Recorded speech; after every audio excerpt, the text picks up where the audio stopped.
Fellas, game of the year, fellas. Game of the year. Josh Allen and the Bills outduel Lamar Jackson and the Ravens 41-40. Probably the best game I've seen since Josh Allen against Patrick Mahomes in the divisional round. Best one I've seen in the regular season in a minute, but I got to get y'all's takes. I got to start with JV here because I ain't going to lie, bro. I don't like that you got an Eagles hat on right now because you's a Bills fan. So don't come to our squad now. You don't want to come to our squad, but like, I just want to ask you, bro. You said the Bills were going to get annihilated. Like Derrick Henry was going to feast, and he did. But what's your instant reaction to your Bills coming back and being the Ravens? You know, I'm speechless. I'm speechless. Everything I said that would happen happened, but I did not take into account, and I will never ever doubt his abilities again. And it wasn't a doubt thing, but I'm shocked. I'm shocked. I was watching the game unfold. I thought I'm watching Henry annihilate us. Lamar Jackson annihilate us. And by a miracle from the heavens above, we made it out alive. So I apologize on behalf of Bills Mafia. I am wearing a Birds hat today, but I'm stunned. I'm I am stunned. I'm stunned that we pulled it off. We probably should have. Like you were right about Derrick We Henry. really did get beat up by that offense, but Josh Allen put on the best individual performance I have seen in the longest time tonight. He was in the zone. We got Nia in here. We have Nia in here as well. Nia. So, gotta go to you, Nia. Instant reaction: Bills, Ravens. This joint is crazy. I'm going to a simple one. Of course, the game was amazing. Lamar Jackson, Derrick Henry beside the fumble was amazing. Josh Allen, Keon Coleman had a breakout game. He's going to be a guy this season, as we can see. James Cook ran all over the Ravens. But my thing is, Zach Orr has to go. The Raven defensive coordinator has to go. It's too much talent on that defense to be getting 41 points put on you and get embarrassed time after time after time. Every big quarterback, Joe Burrow, Patrick Mahomes, Josh Allen, they feast on this defense. They feast every time. 41 points in the biggest moments. The team is undisciplined. They're getting flags. This team is just bad. Like the defense, the defense-wise, they're just bad.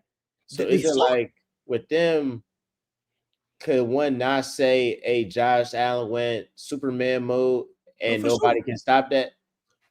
That's fair. I'm not even saying hold them below 30 points. I'm saying when you're up 40-25, hold the game. Win the game. I'm saying some of the things cannot happen. James Cook breaking off a 60-yard run cannot happen when you have the better defensive line, when you are the more physical team, when you are Baltimore Ravens defense. The Derrick Henry fumble with the defense. It was Derrick Henry's fault, really. You said so, Nia. You said it's Derrick Henry's fault. It all started from there. Yes, that opened up the sea to all the mistakes down the stretch. Then it was like, okay, they both took advantage of an opportunity and they went with it. And Josh Allen is him. I told you this. So you was on the Bills, but Derrick Henry was going buck wild. He was going crazy. He was going. No disrespect to him. Everyone makes mistakes, but those mistakes that just can't happen. That just can't happen. Then y'all can't pull yourselves together at the end of the day. You gotta be able to close games like that. Y'all were up 15.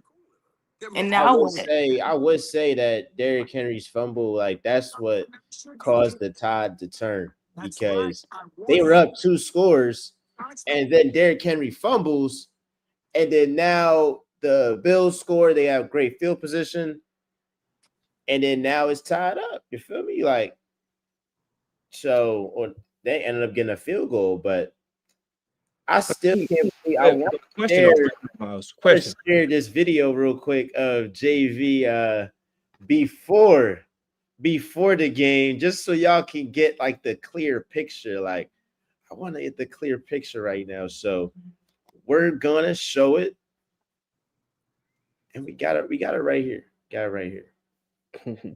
I'm telling you, we're going to get spanked by Lamar. He's coming for that revenge tour because he didn't get the MVP last year. Maybe he deserved it. Wait.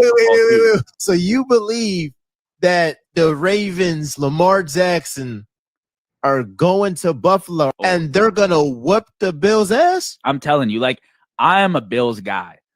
I'm a Bills fan. I love Josh Allen. But just like you said last episode, we are a very average team besides Josh Allen. Josh Allen makes us extraordinary. And I have no doubt we're going to go and win 13 games this year. But just like what happened last year, and I think it was week 4, we are going to get destroyed. Our defense just cannot handle the rushing attack of Lamar and Derrick Henry. We just can't. And for some reason, John Harbaugh failed to game plan the same way in the playoffs, and we lucked out. I'm going to be honest with you, because that second half, I'm telling you, we were limping. So like we were dying. I thought it was wraps. It's really crazy. That's insane. You was damn near right for every single thing. Damn. Except you know what? If they would spank the Bills. Yeah, like, if I just eliminated the whole we're gonna get spanked, yeah, I would have an ESPN job right now. They might have just called me tonight. Our defense is not. First of all, this win is not sustainable for us. Like that's the first takeaway. This is not a sustainable win. We had a few lucky bounces go in our direction, which is great, but it's not sustainable for us. And again, everything in that take was valid besides us being spanked. We do only have one extraordinary player, and that's Josh Allen. And unfortunately, we ride or die by Josh Allen. If he has an MVP performance like he did tonight with 400 yards, with 4 touchdowns, we are going to win games.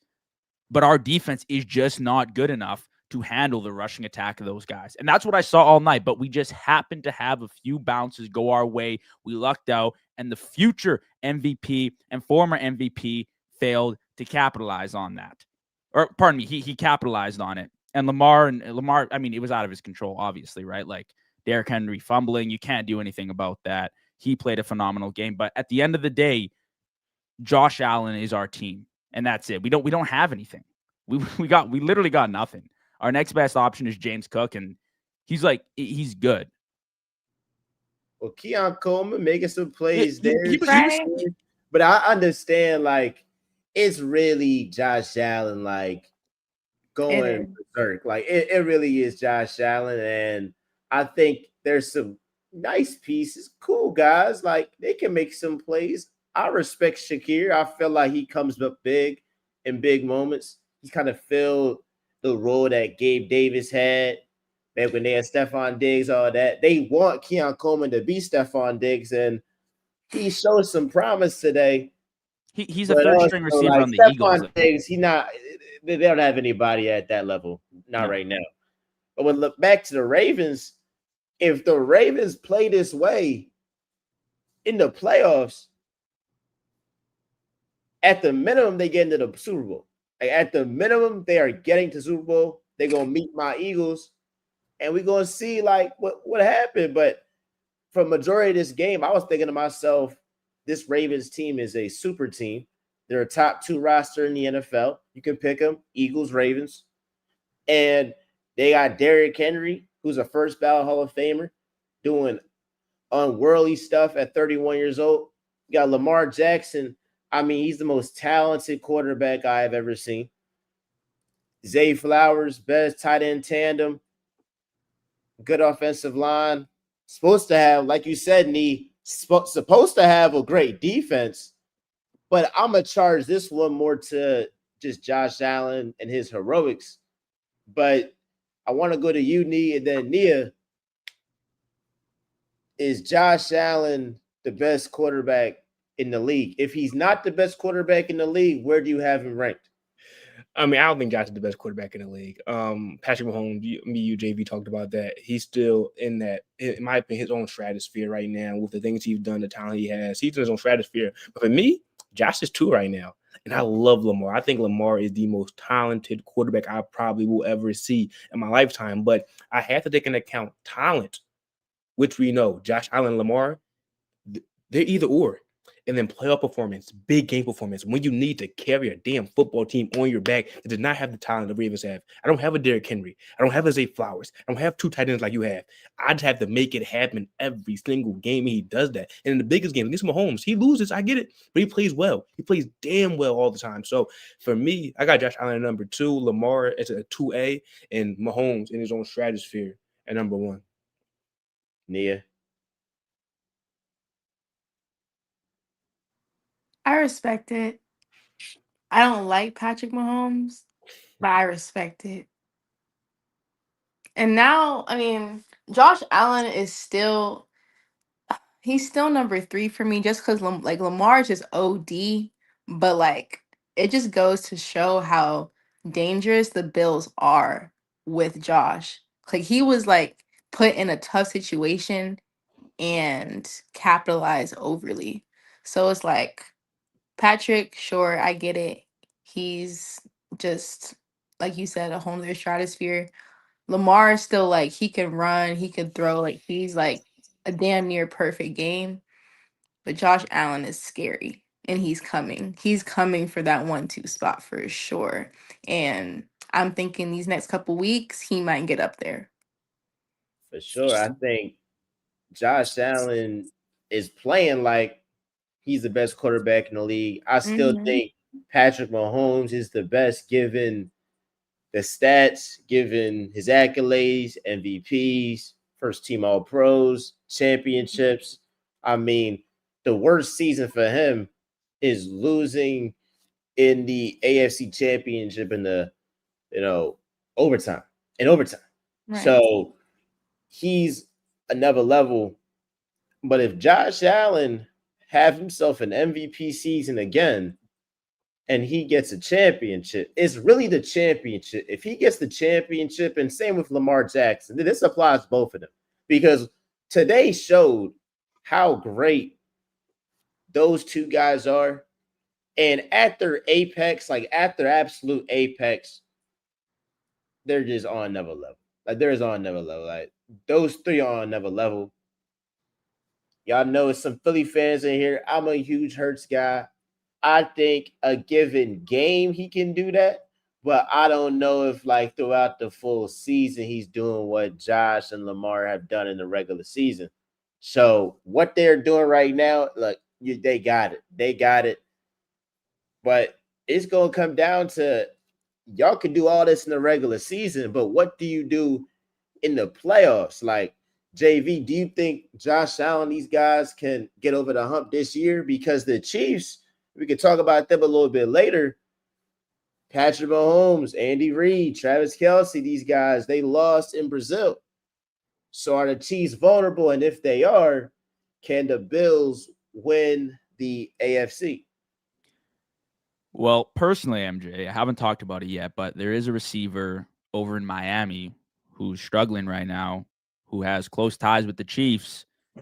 The Chiefs are in a little bit of desperation, so I wouldn't be surprised if there was a little bit of a linkage there at some point. But here's my problem. Like, again, I want to see the Bills win so badly, but I hate watching games and just listening to the announcer say Josh Allen's name 100 times. It's incredible. It is incredible ball, but I would much rather see a well-structured team that wins in all aspects of the game rather than just watching Josh Allen do it all himself. Because one injury, one bad game, we are not a good team. We are at best an average team. If Josh Allen is not our starting quarterback, we are not making the playoffs. We might be winning 6 games.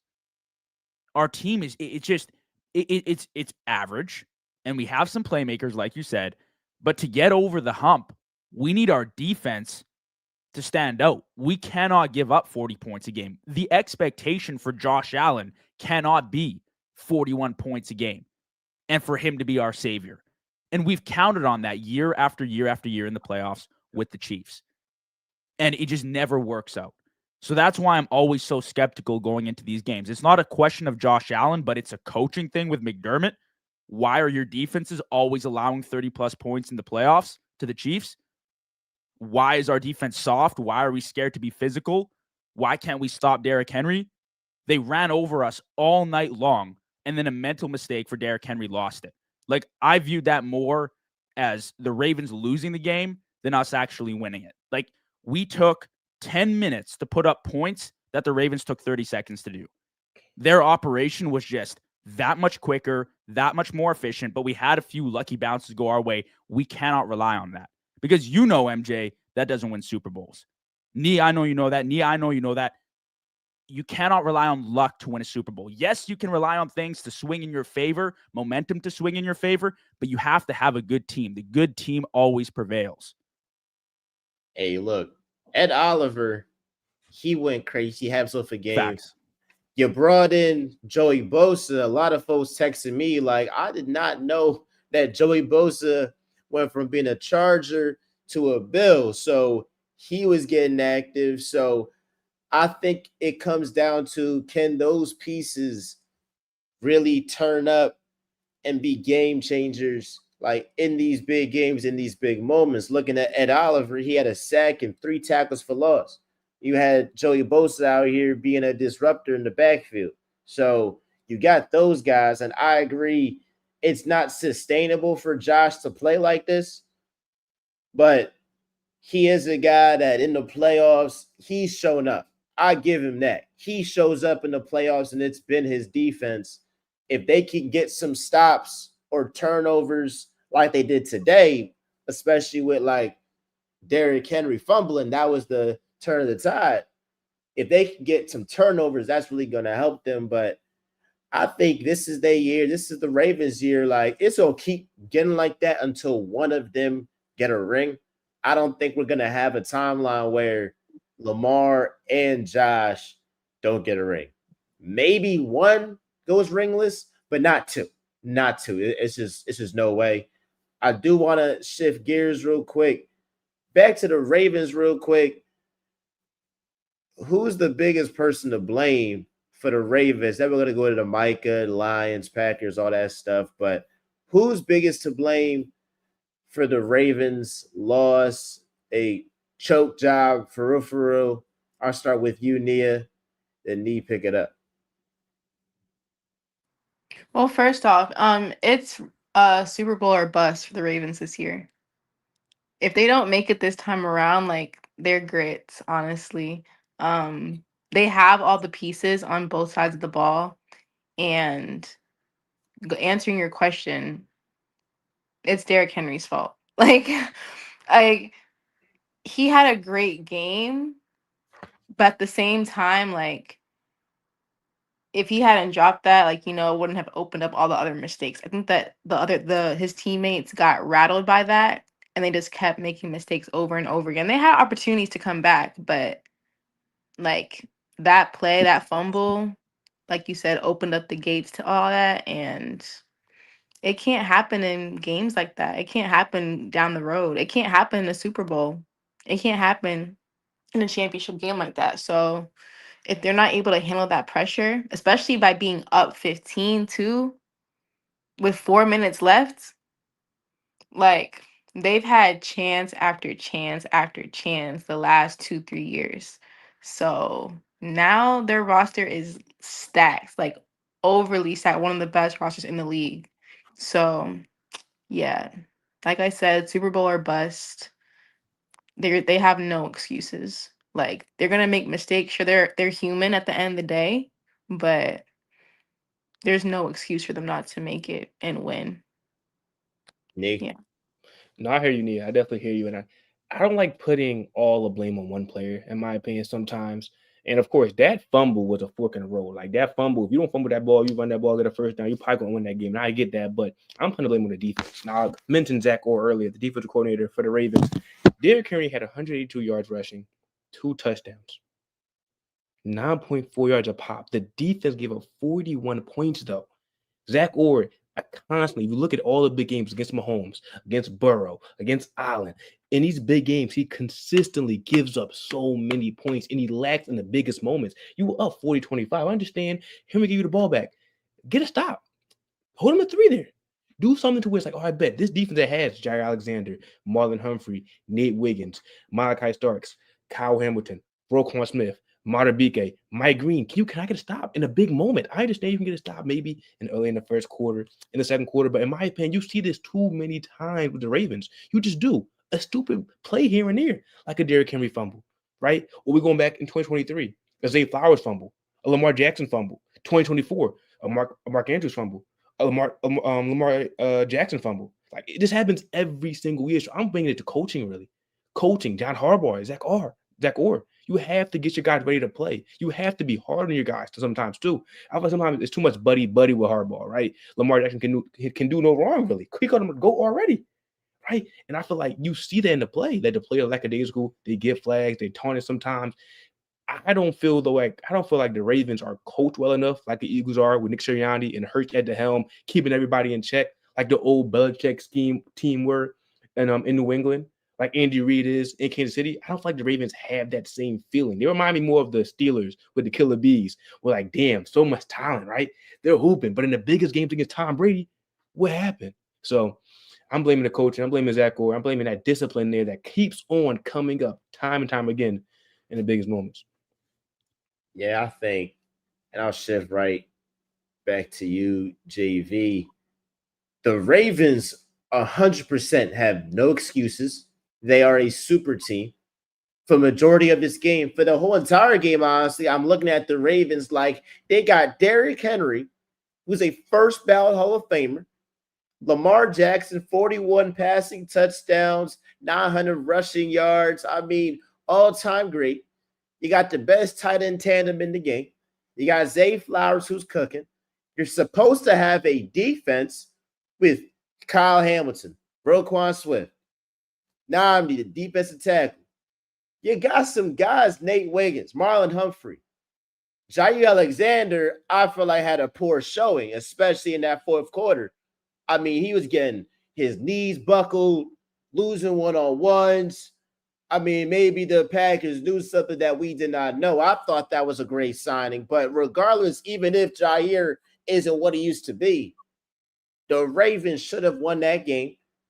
And it always comes down to them hurting themselves, whether it's in the playoffs and it's Lamar Jackson turning over the ball, or whether it's in the regular season, week 1, it's Derrick Henry turning over the ball.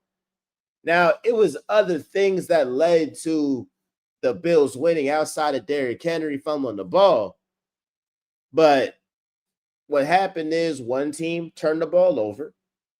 The other team did not. And that's what happened.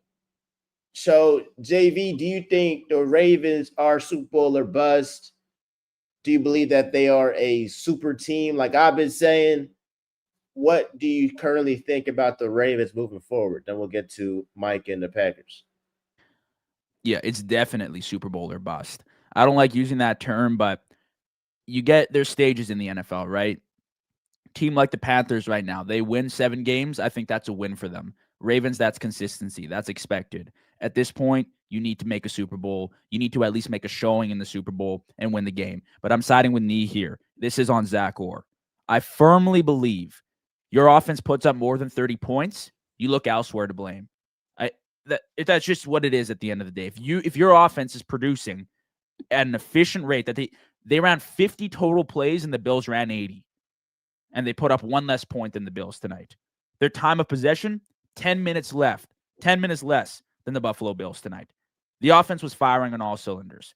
1 Derrick Henry fumble does not define the game. Obviously, timing matters, context matters for sure. But we cannot sit here and say the single mistake that Derrick Henry made lost them the game. I completely disagree. Zach Orr had 1 job only, and that was to stop Josh Allen. That's it. You got no other worries. You don't got to handle a Derrick Henry and a Lamar. You don't got to handle a one-handing DeAndre Hopkins, a savvy vet. You got Josh Allen. That's it. It's your only job. You lock down Josh Allen, game over. You win on defense. So you want to look at a place to blame, it is absolutely Zach Orr in that defense. Sure, Jair Alexander didn't have a good showing, but you bring in a Mike Green, you bring in a Malachi Starks, you got all this talent all over the defense. And for what? You're running the ball with Derrick Henry. You're up 40-25. Where is the emphasis? And I understand he's a veteran, but I hope everyone was telling Derrick Henry, just protect the ball. That's all. There should have been a coaching point made. And again, mistakes happen, but protect the ball and whatever. Fumbles, whatever it is, what it is. But it's on the defensive coordinator. For sure it's on the defensive coordinator because the offense put up 40 points.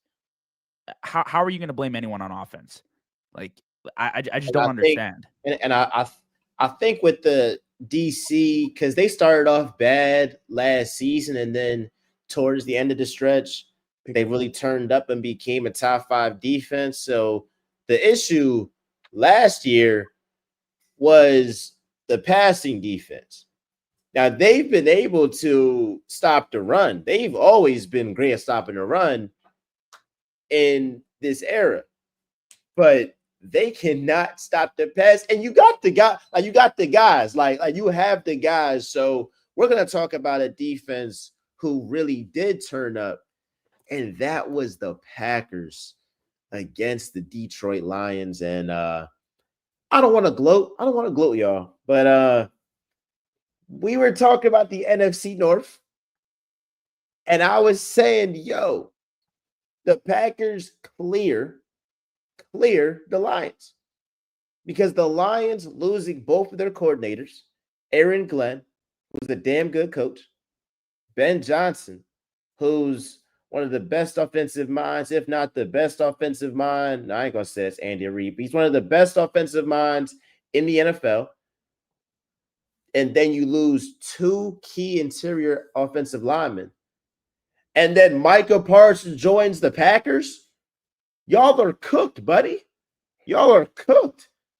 And as soon as Micah got in the game, first snap, Penei Sewell got that work. And all I know is my guy Lane Johnson for the Eagles, he ain't get these problems because he stood firm. All I'm saying is he stood firm. So really go to JV first. What were your thoughts on the Packers essentially blowing out the Lions? It's 27-13. It looks a little bit better than what it actually was, but the Lions scored a garbage time touchdown. It really was a blowout and a mismatch. JV, what's your thoughts on this matchup? Packers did well. I also wasn't too high on the Lions, MJ, but I wanted to see what they looked like week 1 before jumping to any conclusions because they have so much talent. You have so many guys on offense and defense that have proven year after year that they are producers for this team. But the loss of both coordinators really hurt. No Aaron Glenn. First quarter, they're playing a zone scheme, get cooked by Romeo Doubs. They switched to man, Jaden Reed, touchdown in the end zone. Like, there were so many times I was watching the game and I see the offense has no creativity. There's no life. Ben Johnson's gone. Defense getting torn apart. That's on Aaron Glenn. Packers looked really good. Set up real nice. Jordan Love looked comfortable. There was a pass near the end of the game. I think they were up 17-3. Should have been a pick. Probably would have swung the momentum into Detroit's way. Didn't happen. That's what concerns me about Jordan Love is putting the ball in harm's way. But besides that, Packers looked really good. They're obviously a threat. Defense is really good, but I do think that the Lions are like on a steep decline. Like, I don't even think there's any looking back from here. I wanted to give them the benefit of the doubt with the talent that they had. I thought their Super Bowl window was closed, but I thought maybe the playoffs were in the picture.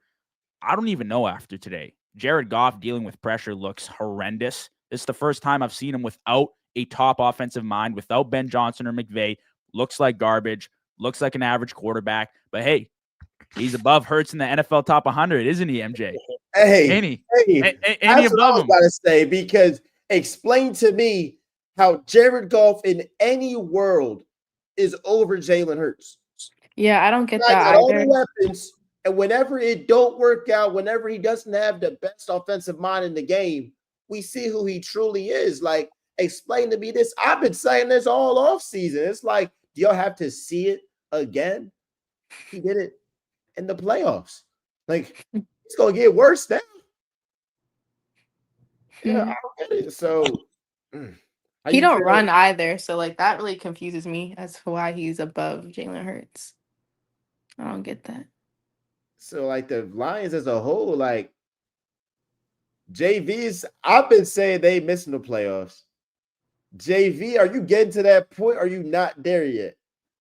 I mean, it's week 1. Like, I don't want to overreact. I had them, I think, in either the 6th or 7th spot, not winning the division. But I watched what the matchup looked like today, and the Packers just dominated them. Like, things can change for sure. Like, they can clean up their act. Maybe the OC gets a little better as time goes on. They clean things up for sure. But what I watched today was a Packers team that was ready to go, firing on all cylinders, and a Lions team that clearly lost their entire coaching staff and was missing their entire interior offensive line. Like, there was pressure on Goff all game long. It was clear where the glaring weaknesses were on this team. So as far as missing the playoffs, I mean, I still think they're in the race, but like, it doesn't look good at all. Nee? I mean, JV, you said it's your first time seeing Jared Goff without offensive mind, but we have seen Jared Goff without offensive mind. His rookie year, he had Jeff Fisher, right? Defensive minded head coach. True. Let me give you the stats: 0-7 in 7 games, a 54 completion percentage, 5 touchdowns, 7 interceptions. Okay, so this is a guy that we know needs a Sean McVay, needs a Ben Johnson, and like Miles, like you said, when you lose a Frank Ragnar, when you lose the centerpiece of your offensive line, plus a Ben Johnson, plus an Aaron Glenn, we now see who you truly are. Can you carry a football team? Can you do what we've seen Hurts do multiple times? You cannot do that, and that's your answer. This Lions team, I am scared for. I'm going to be totally honest. It looked hard for them on offense. Last year, they were one of the greatest offenses we've seen in the regular season. This year, first game, they put up 13 points. 13 points. So I think that tomorrow we'll see Ben Johnson and Caleb Williams having fun, being a light show. And right now it's going to look ugly a little bit for the Lions fans. We got to buckle in, right? Maybe the OC will settle in. Who'll get in? DC, maybe we'll settle in and get better. But right now it's going to be spooky for you guys. Aaron Glenn, you can see, covered so many holes last year for that defense, for that secondary that only has one man-to-man guy in the Meek Robertson. Terrion Arnold is not a good cornerback right now, at least in my opinion. He's too wet behind the ears right now. You saw that multiple times getting beat downfield. And for this Packers team, a team that I liked before they had Michael Parsons, they had Michael Parsons, Rashard. You had him number 1 before the draw. So that's what I'm saying, bro. That's what I'm saying. Michael Parsons plus Rashawn Gary, Xavier McKinney up top. The DBs did good. The DBs did well. They didn't get spanked like I thought they might have got spanked early on in the off season in the offense. Jordan Love, a good game. I understand he's a gunslinger. There's going to be some throws where it's like, damn, that could have been picked off. And I got to live with that. I just have to live with that. In the running game, Josh Jacobs, I expect to be better. Matthew Golden showed some flashes of being an offensive rookie of the year for you, Miles. So Packers look damn good. The Lions look a little spooky, but we all thought that. We all thought that. Nia, how you feel about the Lions, the Packers, how they all shake up in the NFC? I'm scared for the rest of the NFC. I can't lie. I really can't lie, especially because the Lions receivers didn't take advantage of how unexperienced the Packers secondary is. Like, they're young. They've barely played. And they were ripping and running. And Micah Parsons adds depth and experience and wisdom to all of that. So now that he's gonna be like coaching them and helping them out, like it's really raps. They're gonna be scary for the rest of the season, for the rest of their conference, because he was taking advantage of. He was speeding up Jared Goff, who does not. He's done well under pressure before, but today he didn't, and he can't be doing that. So he was speeding him up, forcing him to make miscues, to make some mistakes. So yeah, it's looking scary. And the more time that Micah gets with his teammates to coach them and to show them his way, like that Packers secondary is going to be scary. They're going to be ruthless and relentless. And Yeah, they're gonna do some damage for sure. I definitely want to shout out their defensive coordinator who I've been talking about, Jeff Hafley. It's his second year. He came from Boston College. He knows his stuff. Matt LaFleur hit a home run hiring this guy, and they were already a good defense last season. They were great against bad QBs, and then they faced some great teams, and they weren't as good, but they didn't have, outside of Xavier McKinney, an elite player defensively. Now you get an elite pass rusher where if you can stop these teams on first down, second down, and they're in third and long, I mean, we saw off rip what Micah Parsons can do. And Penei Sewell is on track to be one of the best right tackles of all time. Like, they hit it out the park drafting that guy. But Micah Parsons is too fast for that guy. And then Jared Goff, granted, he really can't run for real. He ain't no Jaden Daniels, but he was able to just track him down. He's just crazy quick. It's crazy. So I think with the Lions, it's definitely going to hurt. But I say, we're never wrong. We're just early. I'm definitely predicting like they missed the playoffs. Now, it was another game you talk about, and that was the Dolphins against the Colts. Now, it's two sides of it, right? Because you got the Tua part, you have the Tyreek part, you have the Daniel Jones part, and the Anthony Richardson part. Because essentially, I saw Daniel Jones with the captain. So essentially, he came in and said, "This is my team now. This is my team." I would love to get y'all thoughts. Start with Nee on just what happened. The Mike McDaniel thing, like, it's a lot of storylines. Take it wherever you want to take it. What was your reaction to the Colts blowing out the Dolphins and the Dolphins offense being historically bad in this game? Yeah, I'm trying to hit a little bit of everything, but also give JV and Nia, of course, yourself, a chance. I had the Dolphins finishing last for a reason. This is a dumpster fire. As simple as that. You pay Tua, you shouldn't have paid Tua. The defense, it gets ran on. And I just get ran on. It gets punched in the mouth. The offense gets punched in the mouth.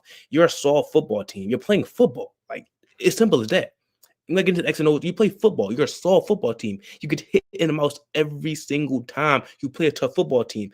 Usually it's later in December, late November, right in a playoff game in the cold. Now we're in a dome with it, getting punched in the mouth still by Jonathan Taylor and those boys at Indy, right? And Daniel Jones. He looked extremely well, but I won't see it happen for one more week. The Dolphins team, I think, is just a dumpster fire. They may be the worst team in the NFL. I understand they have plenty of talent, right? But it doesn't matter when you inner-wise, in the culture, in your culture, in the locker room, you don't believe. You could tell Tyreek Hill does not believe, right? And when your best player, your most talented player does not believe, does not want to be here, is a nuisance on the sidelines, it just seeps into the locker room, the other players. I think Tyreek Hill is going to be gone by about week 6, week 7, probably back in Kansas City, maybe at Buffalo.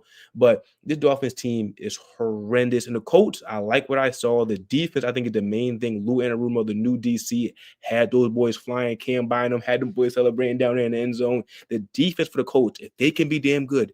And the Colts offense, they have some playmakers. Tyler Warren looked damn good. Like, so you have Tyler Warren, Michael Pittman, Josh Downs, Jonathan Taylor. The offense can be solid. The defense, they can be a top 15-ish defense. This Colts team may be fighting for a playoff spot. Hey, I want to speak real quick on where Tyreek should be, because I love that y'all said the Chiefs, and y'all could definitely like go more in depth with that, because that's an intriguing part. Because Rashee Rice is out for several games. Xavier Worthy dislocated his shoulder. He's going to be out. Let's be honest, Mahomes doesn't have the requisite talent to compete. He's still going to compete because he's the greatest, but it's not an ideal situation. You got the Chiefs. I'm looking at the Patriots to get Tyreek Hill, and another one is the Chargers. Because if the Chargers get Tyreek Hill, Jim Harbaugh ain't playing that. Like, you can do the immature, non-leadership stuff with Mike McDaniel, but with Jim Harbaugh, he's not playing that. And it's a winning culture. Like, They don't have that. And you can clearly see the team doesn't like each other. They do not like each other at all. And Akeem Talib said this, I think, on Gil's Arena. He's like, if the team really don't like each other, you might have a one-off or a player and a coach, but you're talking about like the whole team, they not rock with each other for real. And it starts with the best player and the quarterback. You saw in training camp, they asked Tua, are you good? He was like, with Tyreek, are you good with Tyreek? He was like, I ain't gonna say we good, like we working, we not good. So it's a dumpster fire. The Daniel Jones part, what's your thoughts, JV? I mean, we talked about this, MJ, when we were talking about coaches on the hot seat. And I said McDaniel, 100%. McDaniel got to be unemployed this week. He has to be. He has to be. I've never believed in him since day one. We're talking about a Dolphins franchise that has not won a playoff game since 2000. I haven't been alive to see them win a playoff game, MJ. I haven't been alive to see the Dolphins win a playoff game. So you pay Tua $55 million a year for what? He's either injured or he's throwing interceptions. Today was another example of that. McDaniel was a one-trick pony. They started playing Tyreek Hill over top. All of a sudden, all the speed disappears. What do you got? Where's your system? Now, there's a lot of distractions in Miami. You got the clubs, you got the beaches, etc. Mike McDaniel fits in there. Very bougie, shows up wearing the sunglasses. I don't buy it. I haven't bought it since day one. I haven't been a Mike McDaniel fan or a Tua fan since day one because they've never been a true contender. Even the years that they have won, they've beat up on bad teams. And every time they play a playoff team, well, it ends up as a mess. So as far as the Dolphins go, you got to get rid of McDaniel. Tua's obviously not the answer as a franchise quarterback. I think Tyreek Hill ends up in Kansas City. It makes the most sense. They're going to go after him. If I'm Brett Veach, I'm calling him this week to make something happen. We need to get this done as soon as possible because the Chiefs got to be in the playoffs and threatening for another Super Bowl. As far as the Colts go, look, I don't know how to judge it because I'm not a Dolphins fan and I don't think very highly of their team. Daniel Jones popped off for sure. I don't think by any means that they're pressing for a playoff spot, for a division spot. I don't know. I need to see more of them against a better team. But yeah, it was a good game. I view it more as a negative for Miami. You have so much talent on offense. I agree. And it just goes to waste. Like Mike McDaniel has been a fraud since he entered Miami as a head coach. It just took us a while to see it, at least for some of us. You could have seen that from a mile away. Yeah, you could have seen it from a mile away. Mike McDaniel is a clear example of he might have a good offensive mind, but there's a difference between a great OC and being a head coach. Now, the greatest, like a Sean McVay, Andy Reid, they can do both. But those guys are rare. Kyle Shanahan, they can do both. But like he ain't got it. I mean, Nia, what's your thoughts on the Dolphins just getting spanked? 1:00, one of the early games yesterday on Sunday, technically. Tua's a fraud. Like, and like I've been thinking about this statement because like it doesn't really hurt me to say it. It's just kind of mean to say. Like, Tua. he has so much potential. And it's like now, like, he's had like chances, he's had opportunities, but he's failed literally every single time. Now they're not the worst in the league. That belongs to the Panthers, but they're definitely the second worst. Like, the Panthers are trash. They're Right, so definitely the second worst. And I don't know. I don't see him playing on any other team in his career. Like, I don't know where he would go. I don't know where his career goes from here. I'm I, being I feel honest. like it's a couple of teams like you would think maybe the Steelers, but the contract is so big, like nobody's gonna take it. Like, No one's taking a nobody's chance gonna on that. take it. Like, What's gonna and happen? it sucks too because like he's only 27, so he's still like he has like fire left in him. But issue is I the don't think that injuries. The issue is the yeah, injuries, and then he also hasn't fared well in like cold weather. Like in the yeah. playoffs, you gotta be nice in cold weather. You can't go to Kansas City. Oh, my hands are cold. No, bro. Like it's football. It's football game. So I still think because who needs a Mm-mm. quarterback? Even early The on in the Saints, game, damn, he overthrew Tyreek like on the like third I or saw fourth that. It was pass. an interception. He had some bad. He was terrible. He had a 2 QBR. He did 2 QBR. He was flat out terrible. Like it was so underwhelming. Like I think like what in the either they had like 65 yards like late or something like that. But yeah, he had like 100 something yards total. Like I that's I, so I underwhelming just as an want to know, like, NFL quarterback. what constitutes the $55 million? Like, when Jordan Love got paid $55 million, like there was some evident talent there. I'll explain it to you.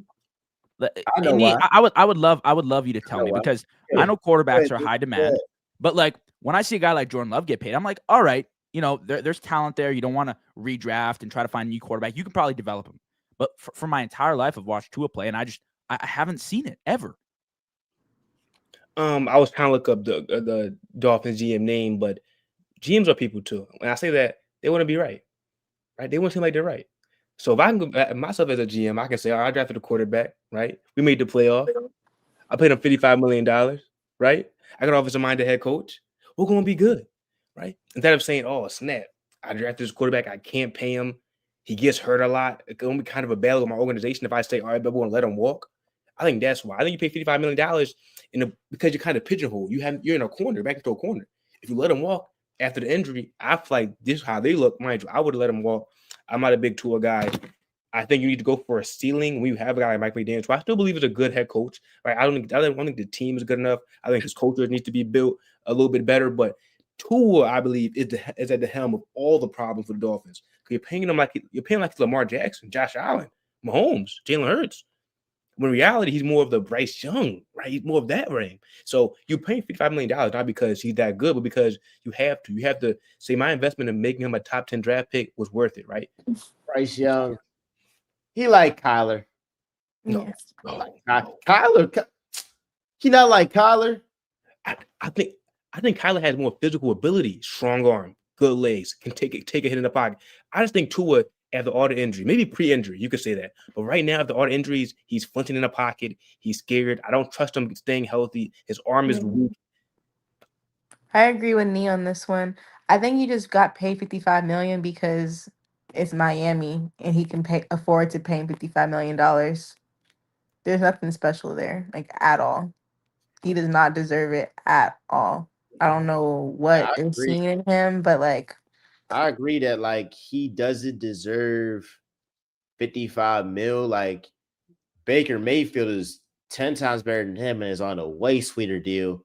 Now, obviously, they got better management there with the Buccaneers, but they got to fire their general manager. They got to clean house. It's also on Stephen Ross because if you remember, he was going to pay Brian Flores. He was going to pay Brian Flores $100K a game to lose. Brian Flores is like, F that, I'm still going to win. They ended up, getting like a lower pick, still like a top 10 pick. And they elected to go with Tua over Justin Herbert. And so when you see what Justin Herbert is doing right now, if you're the Dolphins, you're super sick because we missed out on Joe Burrow and Justin Herbert, who And I'm Jordan Love critical of, but and Jalen Hurts. Justin Herbert is 10 times better than Tua Tagovailoa. It's crazy. It's crazy. I do want to get to another left-handed quarterback real quick. Michael Penix. This was a crazy game as well. The Falcons lost in typical Falcons fashion. I told their kicker, put the fries in the bag because you're gonna be cut probably next weekend. So I'm just in all Baker Mayfield and his clutchness. Emeka Ibuka has been doing an unbelievable job filling in for Chris Godwin, who's going to come back from injury pretty soon. What's your thoughts on the quarterback battle between Michael Penix and Baker Mayfield? Start with you, Nee. I mean, I'm with you. Young Waku has to go. There's too many games I saw last year. Him at the helm to win the game and retire the game. He missed it. He has to go. But Michael Penix is that guy, right? The stats might not say it. I understand that. But from the eye test, when you watch the game, it's ability to sling it all around the field. Every single blade of grass can get touched by his arm talent. He has a special arm. Drake London, Kyle Pitts, Bijan Robinson, they all will be better because his arm is so special. It will back defenders off. You're playing too high defenses now because you have to, because my arm is so special. The defense for the Falcons has to get better.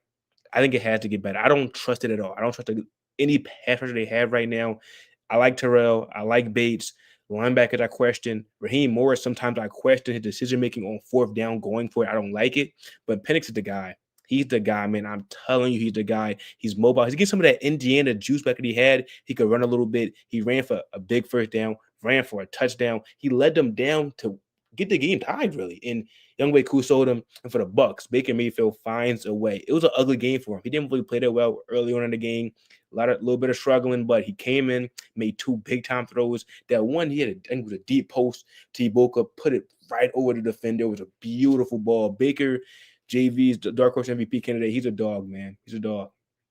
He's a dog. Real quick before you go, JV, Michael Penix is so good that he got his college coach Nick Saban's job. That's how good he is. So I'm gonna lie, I don't blame the Falcons for saying, even though we paid Kirk Cousins, we see this brother Michael Penix with the do-rag on. Oh, we got to get this guy, even if we have to draft him top 10. So it all makes sense now. He's a gamer, and it's not his fault. It's the others. It's the others. And his kicker needs to be cut. I'm just sorry. Like, I ain't gonna lie. I knew that the Falcons weren't gonna make that field goal. Like, some teams you just know, like, they're gonna F this up somehow. So that's the thing on Penix. And then with Baker Mayfield, he's clutch. He's clutch, and he's similar to Hurts in that he's had OC after OC after OC. He's got people jobs. He got the Panthers coach a job. He got the Jaguars coach a job.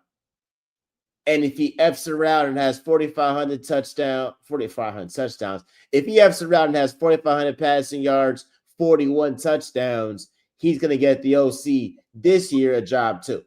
So Baker Mayfield's the truth, and he's firmly in the top 10. And now we can start to debate if where does he rank in the top 10. Now, is he top 8? Is he top 7? Is he top 9? I'd probably say top 9, but no, he's up there for sure. What you think, JV? Yeah, I was saying before the season started, as far as MVP goes, he's a dark horse guy. I love the team. And when I watch Baker throw the ball, there is a certain velocity that comes off his arm. When he slings that rock over the middle, that is very, very close to being number one in the league. I saw it from Justin Herbert earlier on this week. Baker Mayfield as well. Like you said, Nee, that post to Ibuka over the top on a line, dime. Like, you don't see that very often. Today, he was 17 to 32, 167 yards, 3 touchdowns, no interceptions. He's clutch. He's got a great arm. There are going to be some ups and downs. Like, you're going to have some better games. Maybe he'll take a dip here and there, but I think he's fairly consistent. But my favorite part is the grit. It's the grit. He encapsulates everything you want in a quarterback. Big body. He's able to move around. He's mobile. Great arm. Willing to put his shoulder into a linebacker, a D-end. Shit, you could play him on special teams. Like, Baker is everything you want in a football player. And the biggest concern coming out of college for most was the attitude, the character. I think he's cleaned that up. I think he's a leader of men now. When you look at him in Tampa Bay, he's gone through the ringer, gone through a few really bad teams, Carolina, Cleveland. He backed up in LA. Now he's in Tampa. They gave him a shot. He's a starter. And you can see every game he gets more comfortable. I'm talking about a 45 touchdown season incoming from Baker. We saw it last year with 41 touchdowns. 45. It's absolutely feasible. With the weapons he's got, he scored 41 last year. And if he continues doing this, I mean, the sky's the limit. The sky's the limit. If he's got Ibuka, Chris Godwin, Mike Evans, you're throwing darts at a dartboard. It doesn't matter who you're throwing to. You're putting up points. So, Where like, do you have this team ranked in the NFC? Because if Baker's doing this, you must have the Buccaneers high in terms of NFC contenders. oh, I do. I think I firmly believe they're a top 10 team in the league. 100%. I think their offense is elite. I think they got weapons all over the place. Run game is good. Weapons at receiver. Offensive line excellent. And they were missing Wirfs today. And then defensively, yeah, they took a step back last year, but I think today it was a good showing against Atlanta. Antoine Winfield Jr., big time play in the red zone to break up a pass, eliminated a touchdown, probably saved the game for the Bucs. You got a few guys out the draft, Jacob Parrish, Ben Morrison. I mean, you got guys stepping in here for this Bucs defense. I think divisional games are tough to judge, right? Like, you never know what's going to happen. There's always a little spice added in, but the Bucs got everything they need to do it. And last year, they gave the Commanders a run for their money in that wild card game. It was fairly close. So if I got Baker at the helm, I believe. I think they're a top 10 team in football. Nee?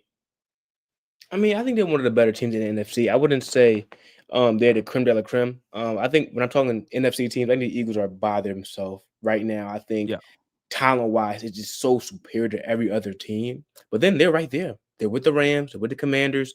They're with a team like the Packers. They're right there in that second batch of teams that could give the Eagles maybe a run for their money come NFC Championship time. Because we know Buccaneers, for some odd reason, have the Eagles number every single time they play. Big show, that offensive line, that defense, they can really match the size of the Eagles. The offensive line is damn good, really underrated. The defense, they have Vita Vea, they have Kaja Kansey, Diaby, they have Tryon Shoyinka. They have big guys up front that can kind of match the Eagles' physicality as well. MJ, I know you're running a great thing here, but I have a question for you actually, because the way things are panning out, it's going to be Bucs or Falcons winning this division most likely. And you see the Bucs probably winning this division. Let's say they won it last year. Let's say they win it again this year. Eagles meet them in the playoffs. Are you not concerned about that receiver DB matchup? Because we saw Dory Jackson get cooked this week by CeeDee Lamb or George Pickens, whoever it was in that Dallas game. Eagles got some issues in the secondary. And then you got a veteran Mike Evans. You got Chris Godwin healthy. You got Ibuka healthy. Jalen McMillan, I don't know what his timeline is at. I don't know if he's out for the season or not. I slipped my mind, but they got a ton of talent. And I don't know, man. Like, I'm just saying, like, these teams could give Philly a problem. But Philly obviously is in a league of their own. I'm not. I think, like, the quarterback 2 position is where the Eagles are most vulnerable. I believe their defensive line, they got 0 sacks against Dak Prescott. That's going to change when Jalen Carter's in. And if you watch the tape, Jordan Davis had an exceptional game, and it's going to get even better when his snap count isn't that high. But even for that high of a snap count, he got the pressures. Maybe if he has a lesser snap count and Jalen Carter's in the game, who's attracting double teams, he could finish off some of those sacks, which he kind of missed. So I think there's going to be more put on the Eagles' defensive line to get home and to disrupt a Baker Mayfield, disrupt a Jordan Love, disrupt a Matthew Stafford than it is their pass rush kind of, not being as aggressive. And then you got these quarterbacks just pat, boom, boom, boom. I mean, you're looking at a Dory Jackson, Jacorian Bennett against a Chris Godwin, Emeka Ibuka. I mean, Mike Evans. Now, granted, you got Cooper DeJean. You have Quinyon Mitchell. And that right there is a lot. But I was also looking at this Jets-Steelers game, and there was a guy that the Steelers got. And I'm not talking about Darius Slay. I'm talking about Jalen freaking Ramsey. Because he showed I'm still elite. I'm still that guy. And Garrett Wilson, yeah, you are a emerging star in this league. It's levels to this stuff. Now, if the Eagles got that guy, I'm letting y'all know now, I would close my eyes and we'd be 17-0. I mean, we wouldn't lose the game. So I do think, just to answer your question, like, that is a concern. That's something I gotta watch on. But I do believe Harry Roseman is going to address that if Jacorian Bennett is not like that. It's gonna take Vic Fangio telling him, hey, like, yeah, Jacorian, I know you traded for him, but we're gonna need to get another guy because we got too much draft capital. We gotta beef this up because he's just getting picked on something crazy. So, and then the Buccaneers, they're just guaranteed to win their division. I'm just sorry. The Panthers are frauds. I don't care. I've seen enough. I've seen enough. Bryce Young, put the fries in the bag too, brother. I'm done with him. I'm done with him. He had that little run at the end of last season. I'm done with him. He's not it. When somebody shows you who they are, just believe them, bro. Just believe them every single time. And the Saints don't believe in them. And the Falcons show that they're the same old Falcons that choke these games. The Buccaneers got it for sure. So they'll definitely get like a home playoff game and potentially either meet us in the divisional round or the NFC Championship. So it's a team to think about. Like, how you feel about the Bucks, like, moving forward? And then we'll get to our last topic. I mean, yeah, I definitely agree. I think that cornerback 2 spot is I'm kind of worried about it. I'm be honest. I made a video on it on TikTok, kind of explaining how Adoree Jackson was playing. And it's bad. Whenever he gets a one-on-one opportunity, we ran a lot of cover one against the Cowboys. Cavante Turpin was beating him. CeeDee Lamb was beating him. Pickens was beating him. It was just bad. But Jacorian Bennett did play a lot better than we've seen Adoree Jackson play. So I believe when Jacorian gets equipped to a bit more speed, knows what the Fangio defense is like, he'll play a lot more, take that CB2 spot, take it with pride, pair him with Q.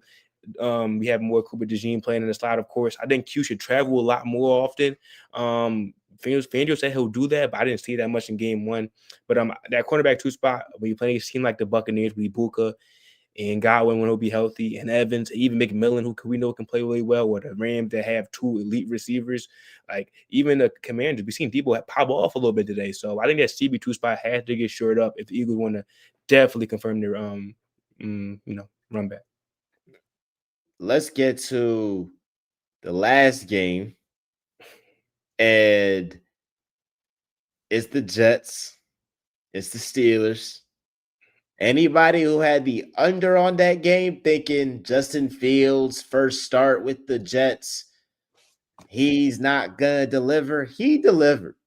And if you're in fantasy as well, he delivered. Aaron Rodgers, maybe he was trying to show, I'm not washed. I just was corrupted by the Jets organization. So it's two sides of it, but a great game. It was a shootout. Start with you, JV, then go to Nee. What's your overall thoughts on Justin Fields and the Jets coming up a little bit short on Aaron Rodgers having a 4-touchdown performance? Mike Tomlin, these boys getting it done at MetLife against the Jets. Yeah, I'm going to touch on the Jets first. First of all, Aaron Glenn, round of applause to him. I thought it was a well-coached game. I know his defense, they didn't look the best, but he looked energetic, looked like he had his boys in shape, looked like, second half adjustments, they came in, started putting pressure on Rodgers, worked early on. Ended up not working out, but I thought as a head coach, he looked like it looked like the players respected him today, which I appreciated. As far as Justin Fields goes, Facts. For sure. Justin Fields had a really good game. Arm consistency, we'll see how that pans out over the year. I don't really know. He's historically been a one-read quarterback. So you're looking at Garrett Wilson, big-time year. Otherwise, I don't know about the weapons in that offense. I don't think this is sustainable for the Jets to consistently put up 32 points per week. I don't think we can expect that. But for sure, it was a really impressive performance. As for Aaron Rodgers, again, big-time day. Steelers still have an issue running the ball. It's going to be an issue moving forward. They don't have a number one running back. They haven't had a run game for a while since Le'Veon Bell. I guess you could argue Najee Harris, but I never thought of him as an elite running back personally. Aaron Rodgers played really great. They had him on the rollout, had him doing what he's done in his career historically, throwing on the run, hitting guys with accuracy. They capitalized when the Jets fumbled the ball on that kick return, swung the momentum, took over the game. Real nice. But this is what the Steelers do. And last year I bid on it. I bid on it with Russell Wilson. I was like, I hear it year after year, but they look legit. And then Thanksgiving rolled around, and they looked like a ghost of themselves. I'm watching the Christmas game, and I didn't even know who I was watching. A few weeks ago, it was a completely different story. So Aaron Rodgers looked good. Mike Tomlin had those boys ready. But I'm very hesitant to jump on this team as anything more than a fringe wildcard team. Nee. I think Aaron Rodgers looked, like you said, JV, looked really damn good. The play action pass, we know that's his bread and butter. He's going to hold it here, bring it over, and make a play. He did that extremely well. It was hitting Jonathan Smith, was hitting DK Metcalf, was hitting Ben Skoranek, was hitting Calvin Austin. They looked really damn good. But I question, will that work against some of the better teams in the AFC, in the NFC? Skoranek, Calvin Austin, I don't really trust those guys getting open in those big games with those actual good CB2s and CB1s. I don't trust that all the way, but to be fair, it looked damn good. And for the Jets, like you said, they looked the part. Aaron Glenn has boys playing hard, and they were bulldozing the Steelers defense. I understand we all are kind of mesmerized by that one Jalen Ramsey play, and Ramsey was amazing himself, but they were getting ran on. Unlike the Steelers defense, they were getting ran on, ran all over. Brees Hall had a hell of a game. Brandon Allen scored a touchdown. Fields run all over them. They were having their way running the football. I think that's what we want to see Aaron Glenn implement. They headed to Detroit. He's bringing it here now to the Jets. Now, can he pass the ball at the same level we've seen Fields pass the ball? I don't believe so in these big games against teams that even is average. I think the Steelers team was kind of disappointing for me. Like the defense was supposed to be your bread and butter. You have Darius Slay, Joey Porter, Jalen Ramsey, TJ Watt, Cameron Hayward, Patrick Queen, but it was getting bulldozed. They were getting big plays over top as well. So I think the Steelers team, did it look good today? Yes. Will it happen more times than just this game? I have to see it first, but I am happy for Aaron Glenn. I think he's going to kind of turn this Jets team around. Will Justin Fields be the quarterback of the future? We'll see if he can keep on keeping up this play. Like JV said, he's always been a one-read quarterback, so if he can kind of get off that, or if they can just suit an offense to his strengths, running the football, downfield throwing, quick reads, they should be pretty fine. They should be good. And just to build off that real quick, MJ, before you go, obviously, like there are just some coaches that I watch in press conferences or I watch their mannerisms, and I just like respect them for some reason. I couldn't tell you why. Maybe it's just a thing that I watch, and subconsciously I just realize it, but Aaron Glenn is just one of those guys for me. And I think he was overshadowed with Ben Johnson and Dan Campbell in Detroit. But now that he's got the spotlight on him in New York, I look at him very presentable, well-spoken. I love his mentality. There's so much I love about Aaron Glenn. And for a franchise that has struggled finding a head coach, struggled finding a franchise quarterback, I think they're at least trending in the right direction.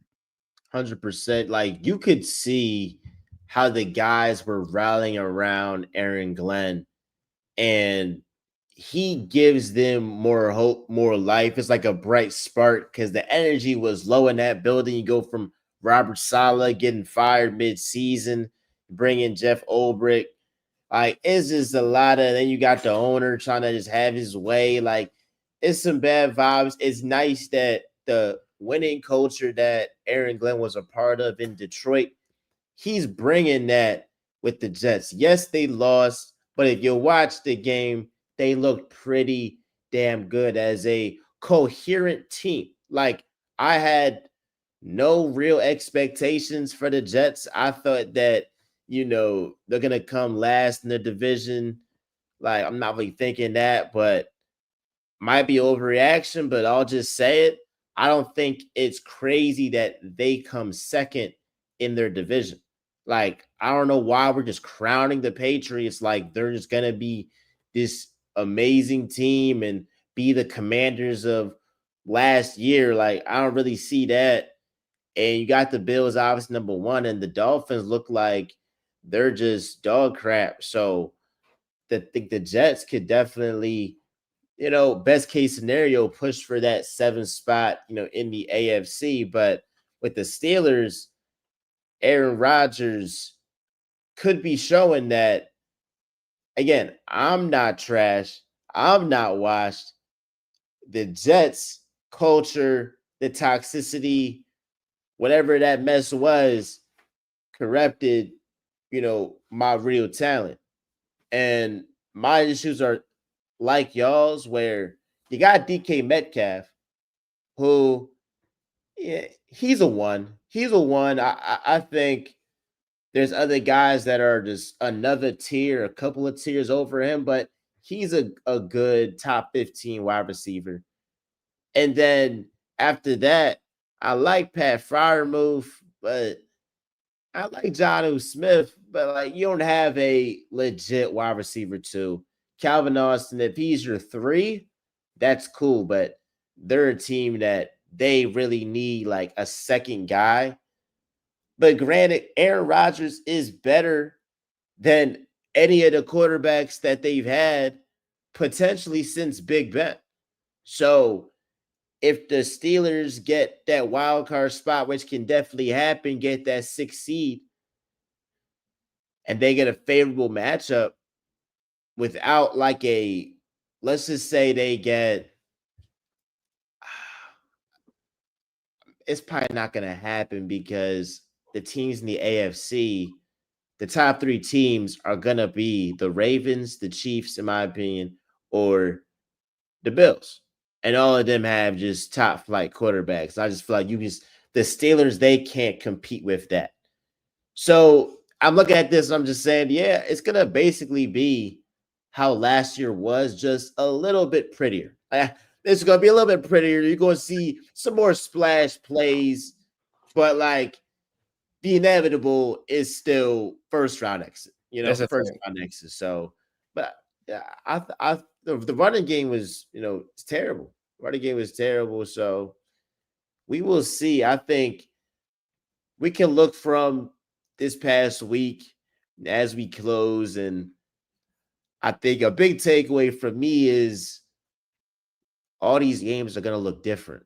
Like Joe Burrow, 113 yards passing. I made a tweet about it. And I'll say it again.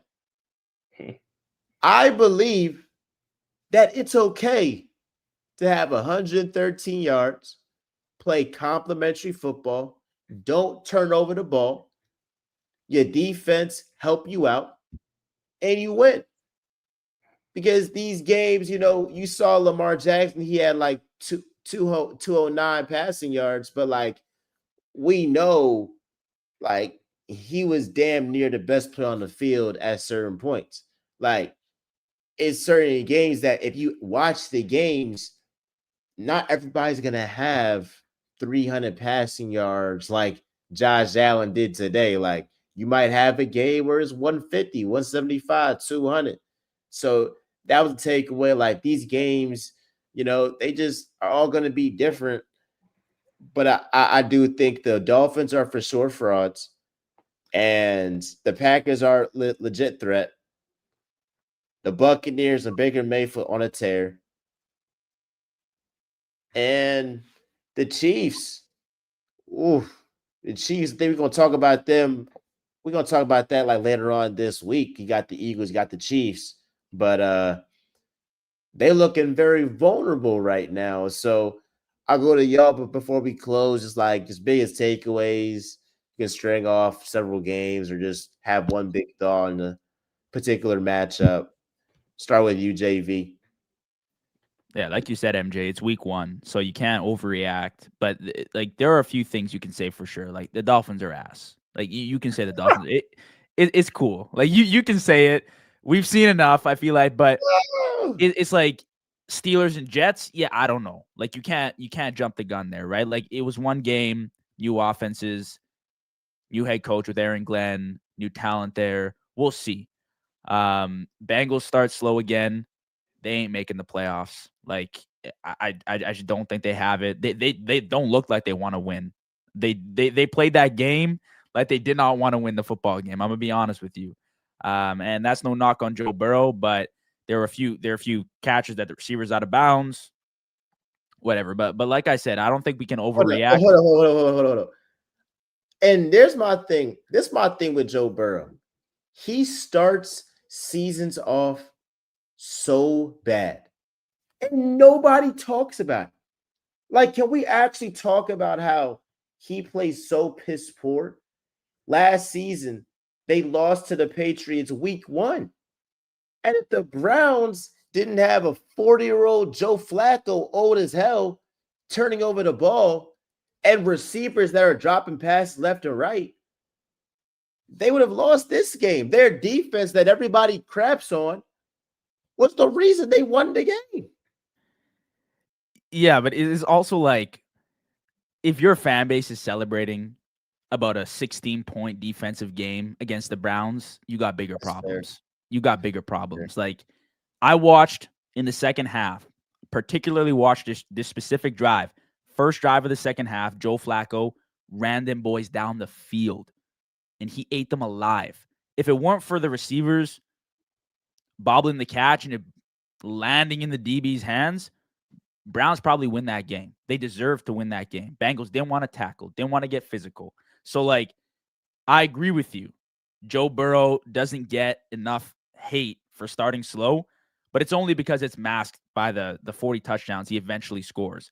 The only difference this year is they ended up winning this game. This is the first win they've had, maybe like since Joe Burrow started in week 1, I think. Maybe he's had one other week 1 win, or maybe not, but it's bad. Like, it's really bad. Nee. No, a couple takeaways, man. One, the Giants were like a lot of people's sleeper teams. I never got that. They look horrible. Russell Wilson needs to be benched ASAP. They looked horrible. Mhm. Your defense line can be elite all you want, but if your team is horrible, your team is horrible. Team is ass. Like, your team is ass, bro. Like, it's a fact. Your team sucks. It's as simple as that, right? Brian Dable should be gone. Nah, if they give Dart a shot, I think they'll be all right. No. No, If they Dart give is Dart a coming in week 4. Like, Dart's definitely coming in. I would just start him next week, low key. Like, I would start him now. It's same thing. I don't want to go to college football, but Michigan and Bryce Underwood, like, it's probably gonna look bad, but it's valuable experience he's getting. This team sucks. You're not gonna win anything. I don't like it. Right? That's just them. I don't know what's name. The Jaguars though, Miles. I know you like them. They look damn good. I understand with the Panthers though. They look damn good. Travis Hunter made some plays. BTJ wasn't a big factor, but scored a touchdown. The defense made a lot of damn plays. Now, what did the Panthers suck in? I don't know. The Raiders look damn good. Jacoby Myers looked damn good. Brock Bowers looked damn good. Genty looked damn good. We all talk about Aaron Rodgers and those boys. The Bengals, like you guys said, look like the same old Bengals. The defense, I understand the defense allows that 16 points, but when you watch the game, Joe Flacco really moving up and down the field. A lot of drops, like you said, Miles. The Niners, another ugly game for Purdy. I understand the last play technically was a touchdown, but it was a prayer in my opinion. Threw the ball, back corner of the end zone. Corner should have picked it off. But you won the game. I'm going to give you credit. The Broncos and the Titans. I like what I saw from Cam Ward. End of the drive in Mile High against that defense, against Van Joseph. The deep pull on the other side had a lot of big time throws. Sadly, a lot of drops, but I like what I saw from Cam Ward. The Texans, that's probably my biggest thing. Y'all are right. Okay, I was a big guy on saying, okay, maybe the offensive line can get fixed by CJ Stroud, calling the protections. It looked ugly. No. It looked ugly. He was out there struggling, but to be fair, he still had a chance to win the game at the end. But then number 33 messed the game up. The defense we all know is going to be special. 2 elite pass rushers, 2 good corners, a bunch of safeties, fast linebacker. They're going to be damn good, but the offensive line needs to be fixed ASAP. And I don't know how. You get away your best left tackle.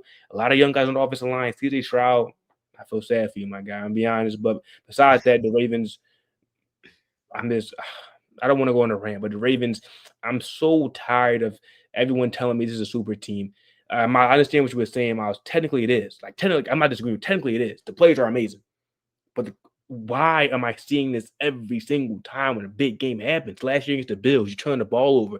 Year before that, turn the ball over. In the Chiefs year 2023 AFC title game, you start running the football. Strip sack by Lamar Jackson. Zay Flowers flexing on somebody, getting a penalty. Then a couple plays later, fumbling at the yard line. Like, the Ravens, I understand. I agree with your point, and I think everyone agrees with the point. The team is super talented, but damn, every single year, it's this every single time. Will they ever, in my opinion, get over the hump?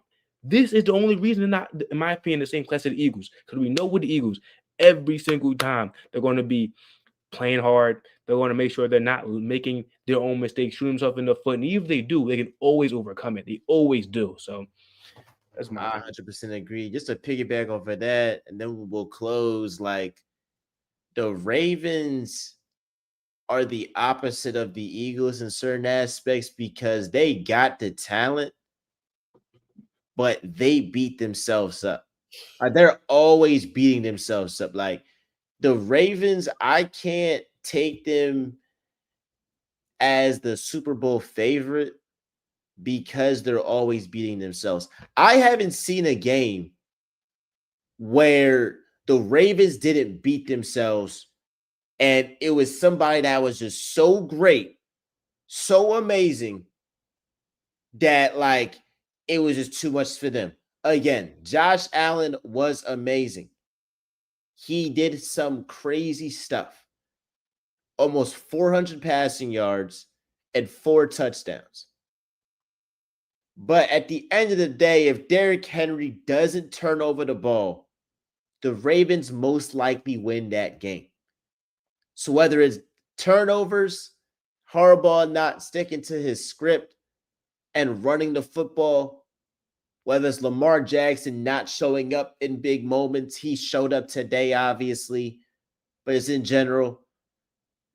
Those are the reasons why, if you are skeptical of the Ravens, you don't take them serious. And if you're a Birds fan like me, you say, hey, if they get to the bowl, I'm not really worried because they might just, mess it up for themselves before we have to, make them mess up something. So, man, I appreciate y'all hopping on. First week of the season, JV, Knee, JV show in the zone with Knee in here, man. MJ. Before Wednesday, I know you do an excellent job posting, but I gotta ask you a question. Who you got tomorrow? Vikings, Bears. Who you got, man? You gotta let me know. Bears. I got the Bears. Bears. Okay. I think seeing and that Lions game, it showed just how much they missed them coordinators. And I don't know why people don't like what are we talking about? Like it's so much turnover in the NFL. Like if you lose your coordinators and you were good, it's not a long shot that you're not going to be that good without the coordinators. Like you're going to take a step back. And so I think just seeing how their offense looked without Ben Johnson's going to get that sauce and bring it to Caleb Williams. He's going to bring it to, the whole Bears organization. Yes, I got the Bears, but it's interesting because you got JJ McCarthy too, who, is he gonna just throw them dots to Jettas, but they don't have Addison as well? Wow. What you think, JV? I took the Bears. I mean, I'm high on the Vikings. I think they're going to be really good, but week 1 JJ, I don't know. Ben Johnson and Caleb Williams just sounds like a week 1 win to me. Like it could go either way. I think the Vikings are going to be good though, but I'm going with the Bears. Yeah. Me too. I'm going with the Bears. Caleb Williams he's an insanely talented player, but I cannot wait to see Brian Flores, Ben Johnson. That's going to be a chess match, man. But yeah, I can't wait to see that.